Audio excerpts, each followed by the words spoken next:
Hello बच्चों, Vande Mataram, good morning. मैंने इससे पहले वीडियो में बात की थी कि परिमेय संख्याएं दो प्रकार की होती हैं, परिमित परिमेय संख्या और अपरिमित परिमेय संख्या।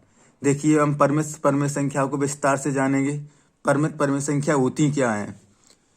देखिए, परिमित परिमेय संख्याएं वे संख्याएं होती हैं जो दशमलव के अंकों के पश्चात समाप्त हो जाती हैं। परिमित परिमेय संख्याएं कहलाती हैं।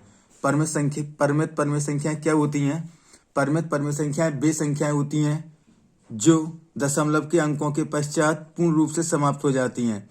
परिमित परिमेय संख्याएं कहलाती हैं। जैसे 1/2, 2 का भाग यदि हम 1 में देंगे तो 0.5 यानी कि 0.5। 1/4, 4 का भाग हम 1 में देंगे तो 0.25। जैसे 4/5, 5 का भाग हम 4 में देंगे 0.8 आदि। तो ये संख्याएं पूर्ण रूप से विभाजित हो गई, तो ये परिमित परिमेय संख्याएं कहलाती हैं। अब बात करते हैं अपरिमित परिमेय संख्याओं की। अपरिमित परिमेय संख्याएं क्या होती हैं? देखो, अपरिमित परिमेय संख्याएं वे संख्याएं होती हैं जो दशमलव के पश्चात समाप्त नहीं होती हैं। कोई अंक या अंकों का समूह अनंत काल तक चलता है, अपरिमित परिमेय संख्याएं कहलाती हैं। कोई अंक या अंकों का समूह अनंत काल तक चलता है, वे अपरिमित परिमेय संख्याएं कहलाती हैं। जैसे 1/3, 3 का भाग यदि हम 1 में देंगे तो कभी भी 0.33333 आती चले जाएंगे, क्योंकि वो कभी खत्म नहीं होंगे। जैसे हमने लिखा है 20/3, 3 का भाग हम 20 में देंगे ना तो 3×6 18, 2 बच गए, 3×6 18, 3×6 18, ये कभी खत्म नहीं कर पाएंगे। कोई अंक जैसे 3-3 अंक और 6-6 अंक, और जैसे हमने 19/33 लिखा तो 33 का भाग जब हम 19 में देंगे तो 0.575757 आते रहेंगे। तो ये अंकों का समूह, कोई अंक या अंकों का समूह अनंत काल तक चलता है, वे संख्याएं अपरिमित परिमेय संख्याएं कहलाती हैं।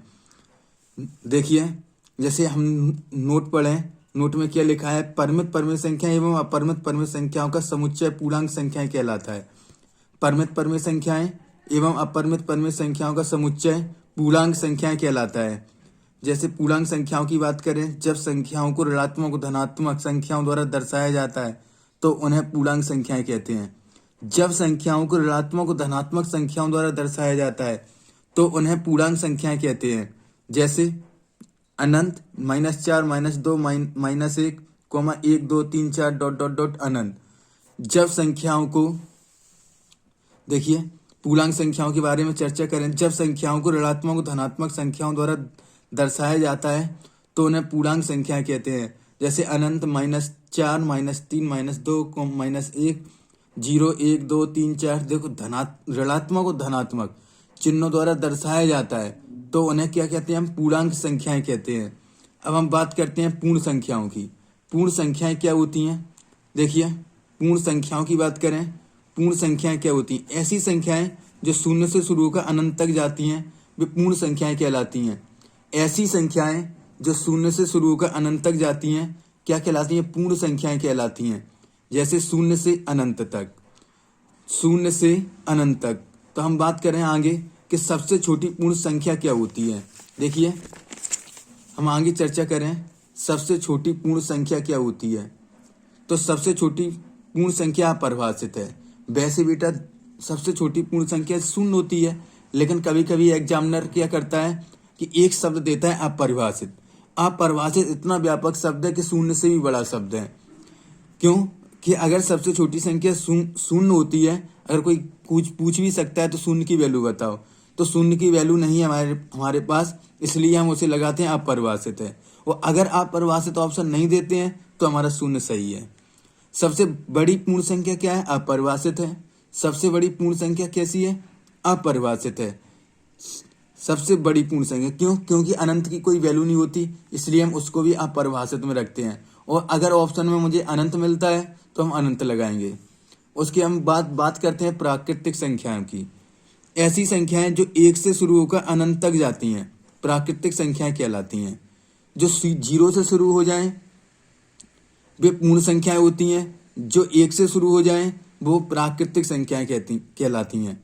जैसे 1 से अनंत तक सबसे छोटी प्राकृतिक संख्या 1 होती है। ये भूल मत जाना, कई बार पूछा एग्जामिनर ने कि सबसे छोटी प्राकृतिक संख्या कितनी होती है? 1 होती है।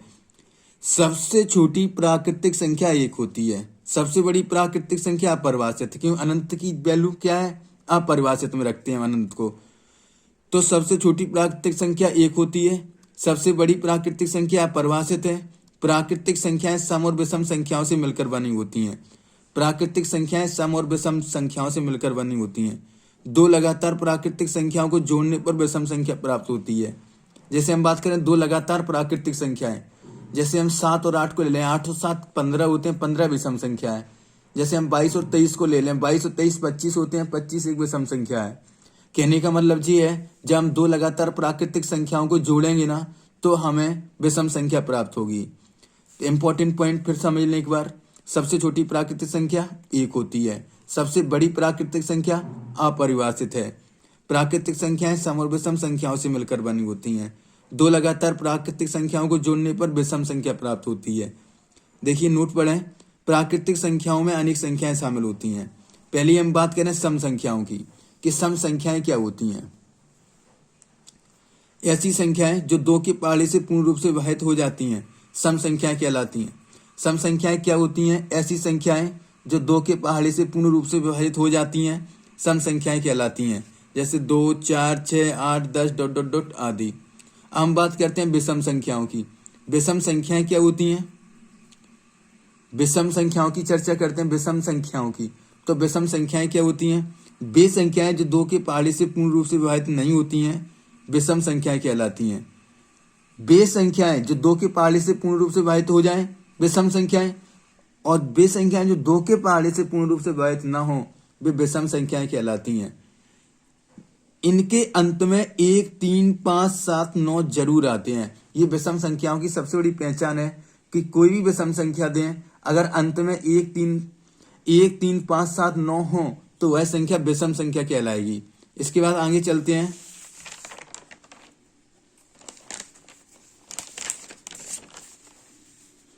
देखिए अब हम बात करते हैं अभाज्य संख्याओं की। देखो बच्चों, बात कर रहे हैं अब अभाज्य संख्याएं क्या होती हैं। अभाज्य संख्याओं की चर्चा करेंगे हम। ऐसी संख्याएं जो एक या स्वयं के पहाड़े से ही विभाजित होती हैं।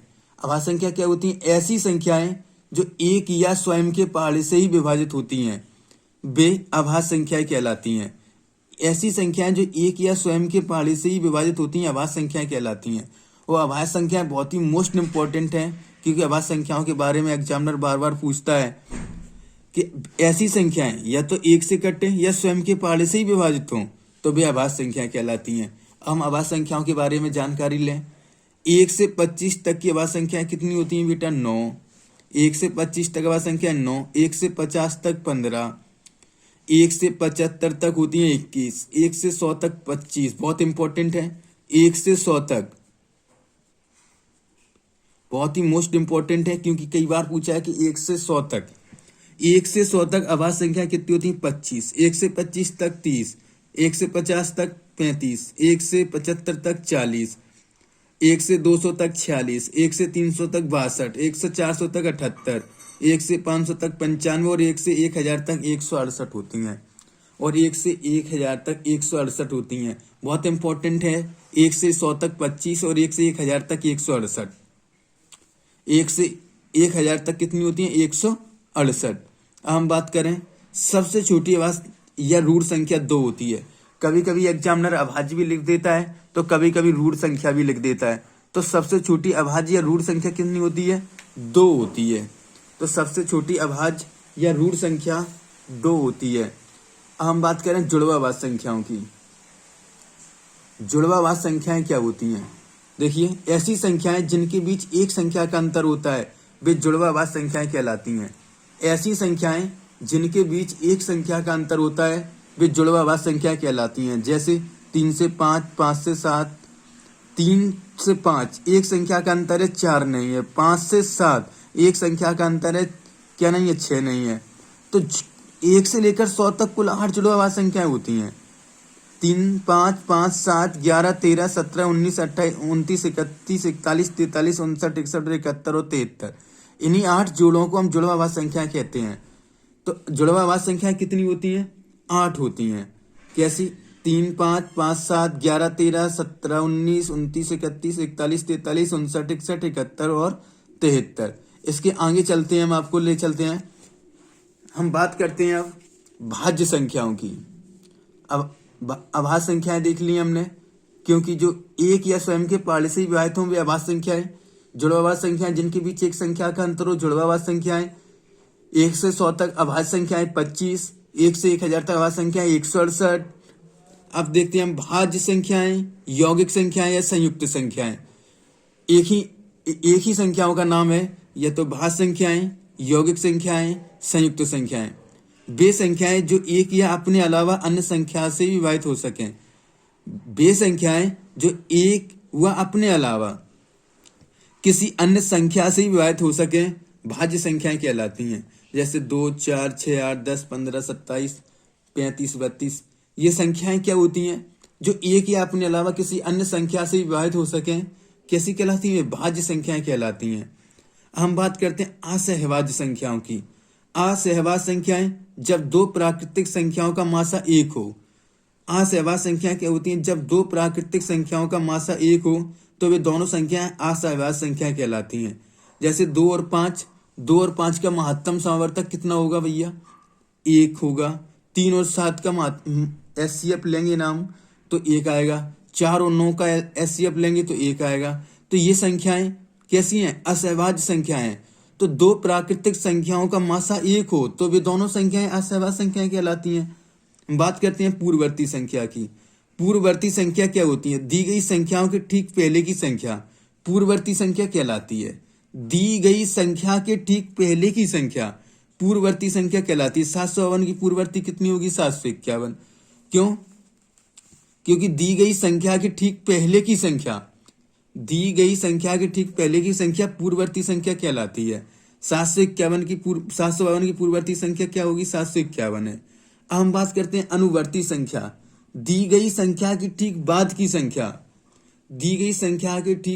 संख्या अनुवर्ती संख्या कहलाती है। पूर्ववर्ती पहले, अनुवर्ती बाद। जैसे 16,544 की अनुवर्ती कितनी होगी? एक ऐड कर दो, जोड़ दो। 16,544, 16,545, सॉरी यहाँ गलत लिख गया है, ये 16,545 होगी। 16,544 की अनुवर्ती संख्या कितनी होगी? 16,545 होगी। दी गई संख्या की ठीक बाद की संख्या अनुवर्ती संख्या कहलाती है। जैसे 16,544 की अनुवर्ती संख्या 16,545 होगी। अब हम बात करते हैं अपवर्त संख्याएं। अपवर्त संख्याएं क्या होती हैं? देखिए हम बात करते हैं अपवर्त संख्याओं की। चलिए हम अपवर्त संख्याएं पढ़ते हैं। किसी दी गई संख्या के अपवर्त वे सभी संख्याएं कहलाती हैं जो 1 से अनंत तक गुणा करने पर प्राप्त होती हैं। किसी दी गई संख्या के अपवर्त वे सभी संख्याएं कहलाती हैं जो 1 से अनंत तक गुणा करने पर प्राप्त होती हैं। जैसे 3 एकम 3, 3 दूनी 6, 3 तिया 9, 3 चौको 12। कहाँ तक गुणा करेंगे? डॉट डॉट डॉट अनंत तक। कहाँ तक गुणा मल्टीप्लाई करेंगे हम? डॉट डॉट डॉट कहाँ तक बेटा? अनंत तक। तो देखो कई बार एग्जामिनर कई तरह से क्वेश्चन पूछता है इसमें कि किसी दी गई संख्या के अपवर्त वे सभी संख्याएं कहलाती हैं जो 1 से अनंत तक गुणा करने पर प्राप्त होती हैं। जो 1 से कहाँ तक? अनंत तक गुणा करने पर प्राप्त होती हैं। देखिए हम बात करें 3 का मल्टीप्लाई करो। 3 एकम 3, 3 दूनी 6, 3 तिया 9, 3 चौको 12, 3 5 15। एग्जामिनर किसी भी तरह से पूछता है कि इनमें से कौन सा 3 का अपवर्त नहीं है। तो 3 के अपवर्त जो आ रहे हैं ना, 3, 6, 9, 12, 15, ये तो सभी संख्याएं 3 का अपवर्त हैं। और एक ऑप्शन ऐसा दिया जाएगा जो 3 का अपवर्त नहीं होगा, तो उसे हमें छांटना होगा कि 3 का अपवर्त कौन सी संख्या नहीं है। हम आगे चलते हैं।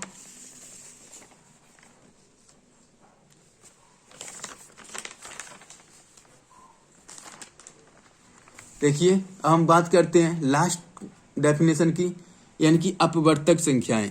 हम बात करते हैं अपवर्तक संख्याओं की।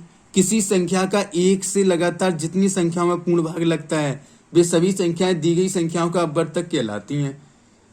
किसी संख्या का 1 से लगातार जितनी संख्याओं में पूर्ण भाग लगता है वे सभी संख्याएं दी गई संख्याओं का अपवर्तक कहलाती हैं। जैसे 64 के अपवर्तक क्या होंगे? 2, 4, 8, 16, 32, 64। अब इनमें 64, 2 का भाग 64 में पूर्ण रूप से चला जाएगा, 4 का चला जाएगा, 8 का चला जाएगा, 16 का चला जाएगा, 32 का चला जाएगा और 3 और 3 6। 64 के अपवर्त कितने निकले? 6। कभी कभी एग्जामिनर इस परिभाषा से कई तरह से क्वेश्चन पूछता है। कैसे कि 64 के अपवर्तक, इनमें से कौन सा 64 का अपवर्तक नहीं, वो नहीं है, तो अपन को देखना होता है किसका भाग 64 में नहीं जाएगा। या ये पूछेंगे 64 के अपवर्तक कितने होंगे, तो 6 होंगे भैया। अगर ये पूछ लिए कि 64 के अपवर्तकों का योग क्या होगा, तो सबको हम ऐड कर देंगे, जोड़ देंगे। इसके आगे नेक्स्ट संख्या पद्धति का अगला वीडियो अगली बार मिलेगा। अगले वीडियो में मिलेंगे संख्या पद्धति में टाइप बेस पर हम आपको पढ़ाएंगे।